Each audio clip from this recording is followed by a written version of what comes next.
If you've ever said to yourself, "I never finish anything," I want you to pause right there because it's not true. It's not true. What's really going on underneath that might completely change how you see yourself, right? I'm Amelia, and I help women in life transitions find their next big dream, what they actually want, and create the roadmap to get there. So, how do you get there? That's what I help people do. And this is something that I hear all the time. I start things, I never finish them. And this comes with so much weight, guilt, frustration, shame, and that voice inside that says, "What's wrong with me? What is wrong?" So let's talk about what's really happening when this shows up. So it starts off with something you start. It's like, oh my gosh, this is exciting. Let's do this. Oh, I can't wait.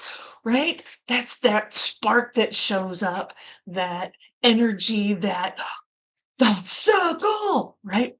But as you start into it, things get a little weird, right? Maybe it's just not right. Like the people who are involved just don't really fit.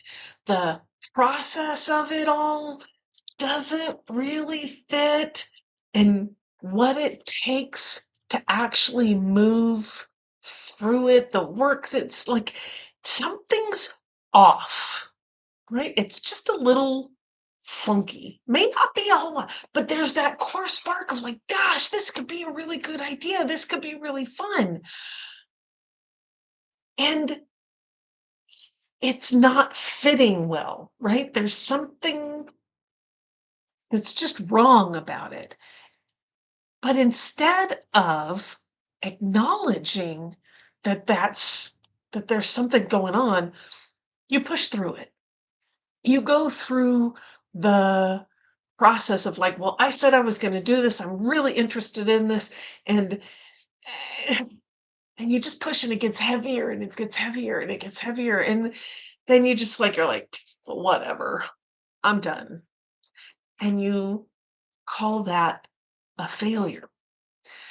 But it's not a failure. It's a misalignment. That spark is there. That idea is there. That joy is there to pick up that interest, but it was misaligned. It was not together with who you are, who you want to be, and where you really want to go. So it's not failure, it's a misalignment. And that gives you clarity, which is a good thing because clarity helps you navigate your boat, right? Helps you go, oh, wait a minute. Nope, I don't want to go over there. Maybe it's 1 degree different. Still in the same realm, but 1 degree different, right? And then there's another situation that you can get into is where you are loving this thing that you're doing. You're like, oh, okay, here we go. Whoop, whoop, whoop. And you start getting into it and you're moving forward and things are happening and then something shows up and you're like, put on the brakes. Don't do that, right? Like, oh, wait, but fear, shame, other people talking, all these things, right? Show up. That emotional block, that life history, that story that you've been told that shows up loud and you pull away from it and then you don't go back. That's another way that things stop. And it can be hard. It can be really hard to look at that because when it's that emotional block or that life situation or the thing, it's not because you can't go back. It's because you don't really know how to deal with whatever it was that showed up. That's not failure. That's an interruption. That's a story. That's a way of holding yourself small. And I've had a couple of these in my journey, where, in just the last few years, there was a few years ago that I started to write a book, and the goal was to get a 50,000 word for book written, right? And I was dedicated, I was on it, I was there. I was doing 1,000 words a day. I was 18 words in, and my kids came in and said, "Oh my God, that's amazing. When you get to 20,000 words, we're going to celebrate you."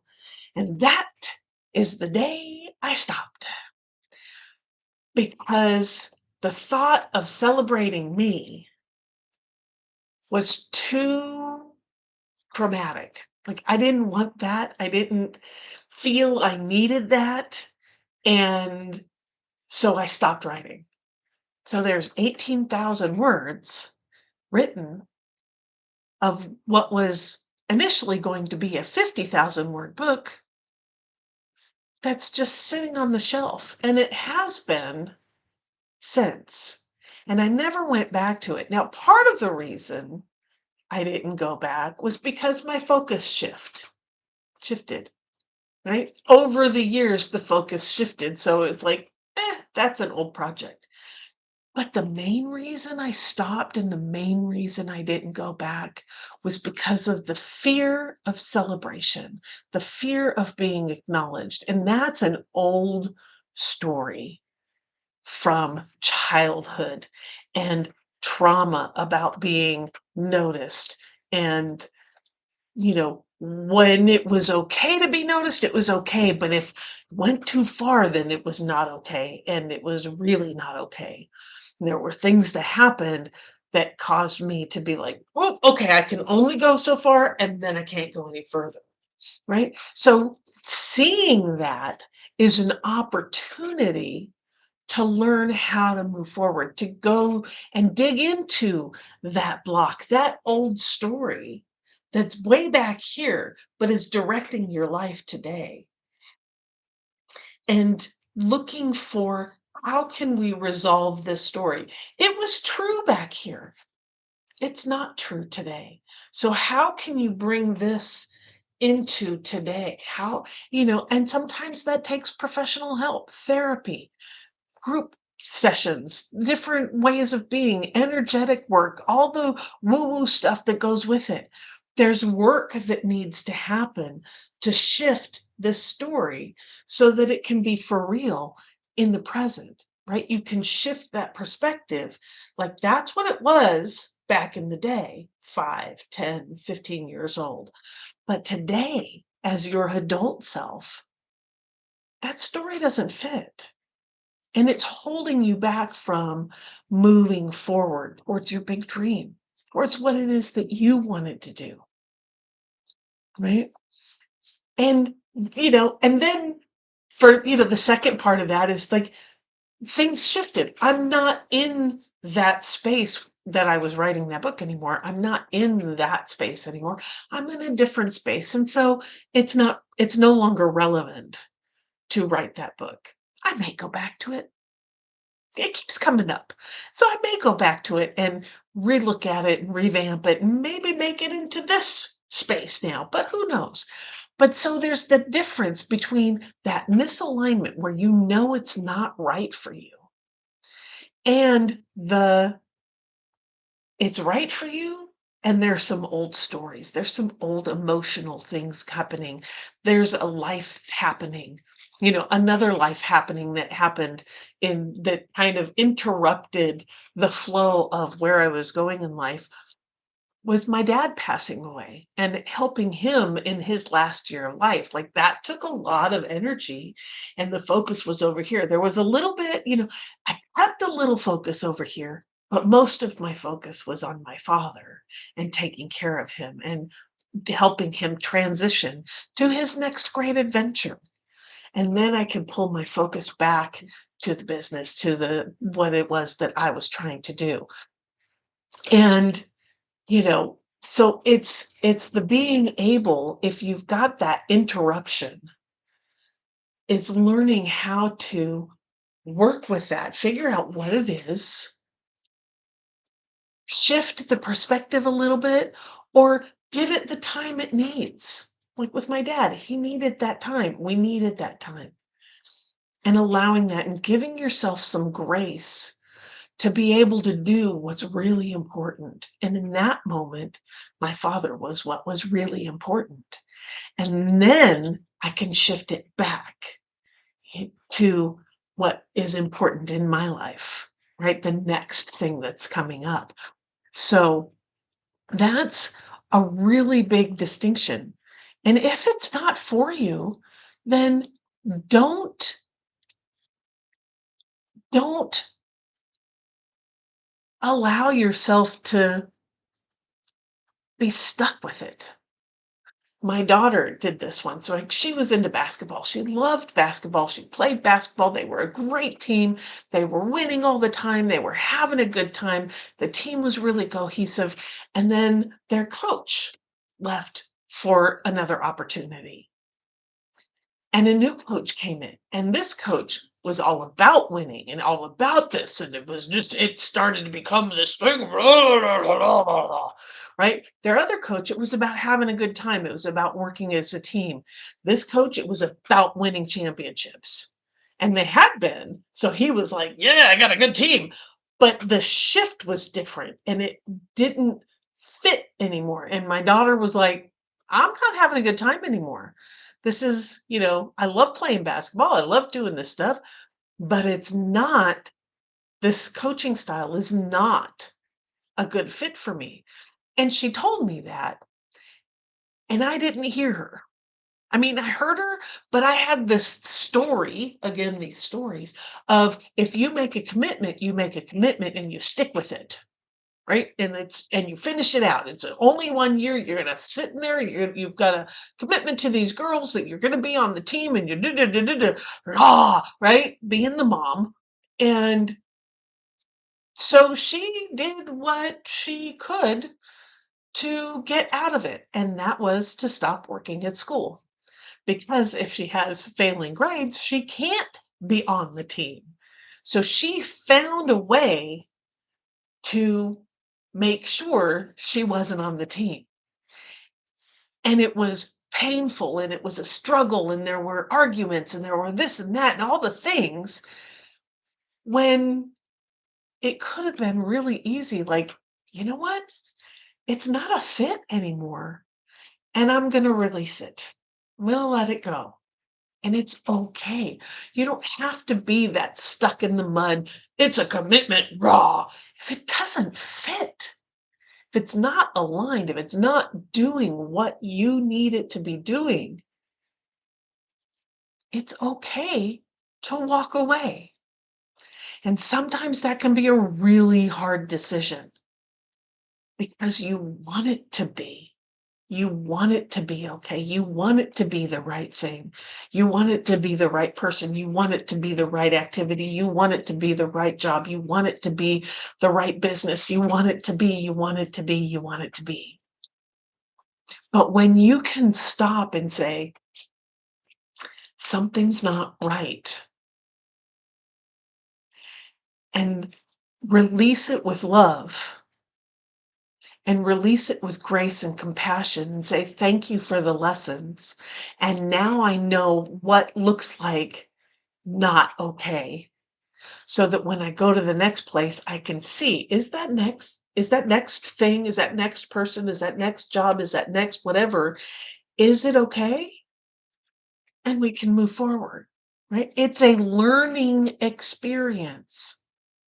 You don't know how to color within the lines if you never color outside the lines.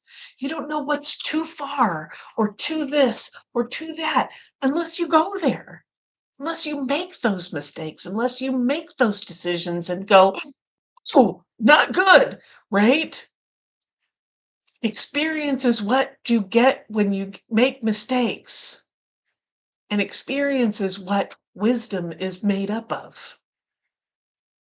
You can't have wisdom if you've never made the mistakes because you don't have the experience. So it's all just moving forward. So look at everything that you didn't finish, right? Because this is where it gets a little interesting. If you look at everything that you didn't finish, you might see something that they all have in common. There's usually some kind of a pattern, and the pattern points to something, right? It shows up as like, what are the things that were interesting? Like, what did you go for and then stop? And then what did you go for and then stop? And then what did you go for and then stop? Those go for things, that's part of your big dream. It's part of your divine spark. It's part of you leaning into what it is that you want. But something happened, either an interruption, a block, or a misalignment. But that core thing that you were going for there, that's telling you something. It really is.